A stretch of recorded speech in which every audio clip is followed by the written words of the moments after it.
সারা বাংলাদেশ আজ কাঁদছে।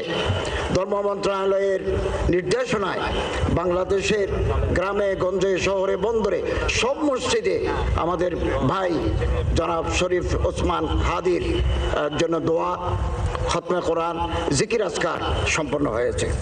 আমি তার জীবন বৃত্তান্ত পাঠ করছি।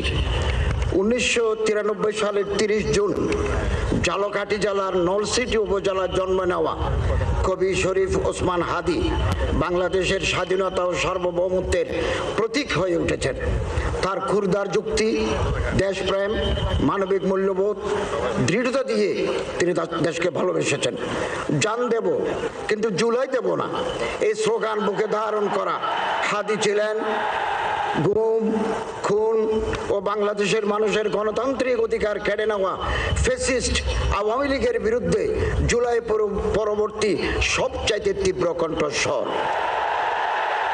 নতুন বাংলাদেশের সাংস্কৃতিক ন্যারেটিভ নির্মাণে শরিক হওয়ার জন্য প্রতিষ্ঠা করেছিলেন ইনকিলাব কালচারাল সেন্টার। বাংলাদেশের সার্বভৌমত্ব বিরোধী খুনিরা 12ই ডিসেম্বর দুপুরে জুমার নামাজের পরপরই তাকে গুলি করে 18ই ডিসেম্বর 2025 রাতে সিঙ্গাপুর জেনারেল হাসপাতালে শাহাদত বরণ করেন বীর ওসমান হাদি।